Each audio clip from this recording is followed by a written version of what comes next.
Bismillahirrahmanirrahim. Assalamualaikum warahmatullahi wabarakatuh. Rabbi shrah li sadri wa yassir li amri wahlul 'uqdatam min lisani yafqahu qawli. Hai guys, jumpa lagi bersama aku di channel Arung Official.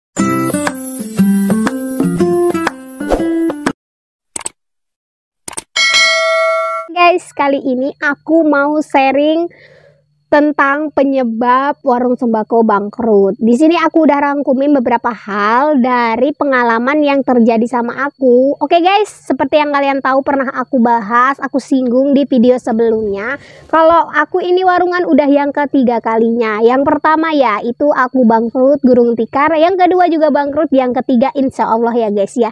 Kita berjuang bersama-sama, dan di video aku kali ini aku mau bagiin pengalaman aku supaya buat kalian para pedagang pemula nggak ngelakuin kesalahan yang aku lakuin yang menyebabkan warung sembako kalian itu bisa bangkrut ya guys ya. Oke, apa aja? Yang pertama itu ngasih bon. Kita itu kalau misalnya usaha di desa, solidaritas warga-warga antar warga di desa itu masih sangat tinggi ya guys ya. Jadinya kita itu mudah gampang percaya sama tetangga, sama orang-orang sekitar kita. Kita ngasih utangan atau bon ke mereka dengan harapan mereka nanti bakal balik lagi ke warung kita. Padahal itu enggak ya guys ya. Itu kesalahan fatal yang enggak boleh kalian lakuin. Karena apa? Orang yang udah dikasih bon itu bukan bakal balik lagi ke kita, justru malah bakal menghindari kita dengan cara mereka belanja ke toko lain. Kenapa dia nggak mau datang lagi ke toko kita? Dia nggak mau nanti bakal ditagih guys ya. Jangan kasih utangan kalau kalian nggak mau toko sembako kalian itu bangkrut. Oke guys, kita lanjut lagi. Kenapa nggak boleh ngasih utang? Di sini aku tuh bukan mau ngajarin kalian buat pelit ya guys. Karena kalau misalnya kita mau buka usaha itu, kita harus terapin prinsip ekonomi ya guys ya. Di situ kan ada dengan modal kecil kita bisa jadi kembangkan. Terus juga kenapa nggak boleh ngasih utang? Kalau diutang modal kecil kita itu tadi ngendep, lama-kelamaan nanti bakal habis, dan masyarakat juga kebiasaan kalau udah dikasih ngutang bakal ngutang lagi dan ngutang lagi. Nanti pas utangnya udah ngegunung, udah banyak, terus dia nggak bayar, terus kita dapat musuh, terus dia kabur, warung kita bangkrut, kita jadinya rugi sendiri. Intinya kalau kalian nggak mau warung sembako kalian bangkrut, jangan pernah ngasih utangan. Oke, kita lanjut yang poin kedua. Ini juga penting ya guys ya. Guys, ini poin yang kedua, yaitu lebih besar pengeluaran daripada pemasukan. Misal ya guys, kita jualan sehari-hari itu keuntungan kotor kita itu masih mencapai 100.000. Nah, tapi pengeluaran kita itu 150.000. Artinya kan kita tukar ya guys ya. Dari mana untuk mencukupi kekurangan 50.000 itu? Dari pasti kita ambil dari modal. Nah, kalau hal itu dilakukan terus-menerus maka akan menyebabkan bangkrut warung sembako kita, menyebabkan bangkrut usaha kita. Jadi jangan sampai kalian itu lebih besar pengeluaran daripada pemasukan. Jadi kalau misalnya kalian mau sukses dalam bidang usaha, kalian itu nggak boleh males. Jadi guys, inti dari poin kedua ini, kalau misalnya kita itu mau warung sembako kita itu nggak bangkrut, kita itu harus punya pemasukan lain untuk memenuhi kebutuhan kita sehari-hari.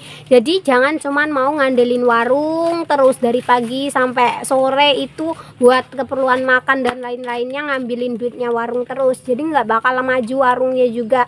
Yang ada lama-kelamaan kayak gitu nantinya malah bangkrut warungnya guys ya. Oke guys, lanjut lagi bagian yang ketiga penyebab warung sembako bangkrut, yaitu ngutang ya guys ya. Ngutang bang plecet, bahasanya iki apa ngutang bang plecet tuh?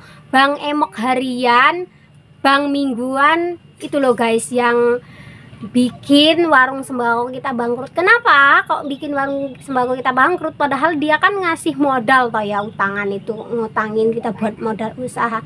Karena kalau kita perhitungkan keuntungan untuk membayar bunga dari bank plecetku mau ya, ora ketutup guys. Buat kalian para pedagang pemula, kalau misalnya kalian mau buka usaha, aku saranin banget nggak usah ngutang buat modal ya. Lebih baik kalian itu kerja, kalian kumpulin uangnya dikit demi sedikit, kalian nabung, kalian sisihkan uang belanja kalian untuk kalian buka modal usaha. Karena apa? Kalau diperhitungkan bunganya itu besar banget dan keuntungan dari modal kecil kita itu nggak bisa ngebayar. Aku pernah nyoba ya guys, di tahap ketiga aku buka toko ini, aku pinjam 1 juta itu cairnya cuma 900.000, dan nanti kita bakal ngembali ininya itu 1.200.000 per harinya itu 40.000. Jadi kalau dihitung-hitung bunganya itu 30% guys.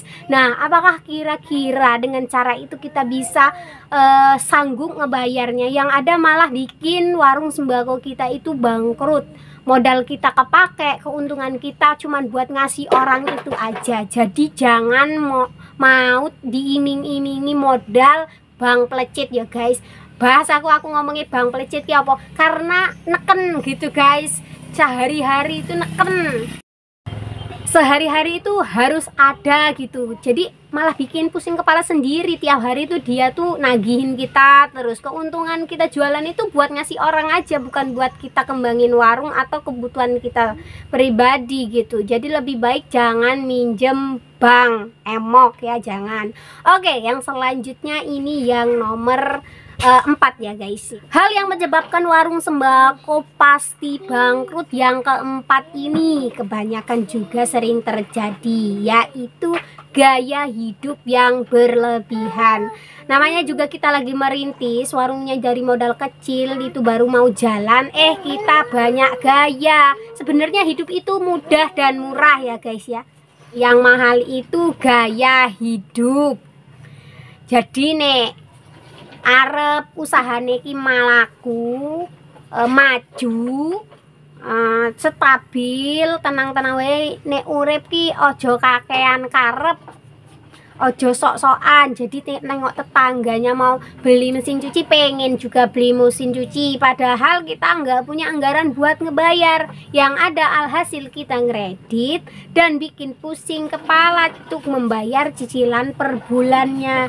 Jadi jangan gaya hidupnya itu berlebihan. Nek urip ki apa anane wae ngono, nah apa adanya aja ya guys ya. Jangan sok-sokan kemaya kayak sok-sok orang kaya, padahal baru jadi tukang jualan sembako udah jadi bos gede gitu.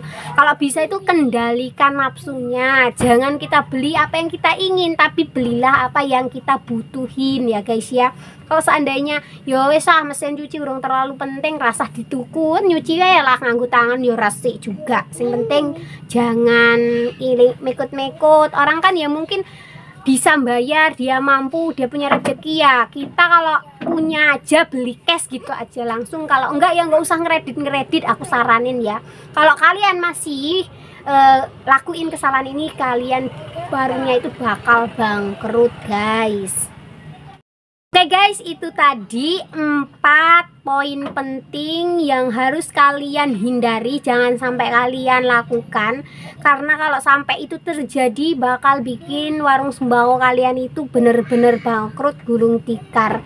Kan kalau kalian udah ngerintis dari awal susah payah capek banget, tapi pada akhirnya di jalan itu putus, di tengah jalan bangkrut, kan sedihnya banget ya guys ya. Jadi dari 4 poin tadi harus kalian ingat. Yang pertama, jangan kasih utang. Yang kedua itu jangan besar pengeluaran daripada pemasukan. Yo nek iso hemat-hemat wae nek duwe karep arek jadi wong sukses ning masa depan. Nah, yang ketiga jangan ngutang bank emok, bank pelecet, jangan ngutang. Riba tuh udah jauhin aja lah guys. Biar kalian sukses itu kuncinya jauhin riba, itulah ya pokoknya. Yang keempat itu tadi jangan menuruti gaya hidup yang berlebihan. Oke guys, semoga ilmu ini bermanfaat buat kalian. Kalau ada kata-kata yang kurang berkenan dan masih salah ya, aku juga masih belajar, mohon dimaafkan. Kepada Allah pastinya aku selalu memohon ampunan.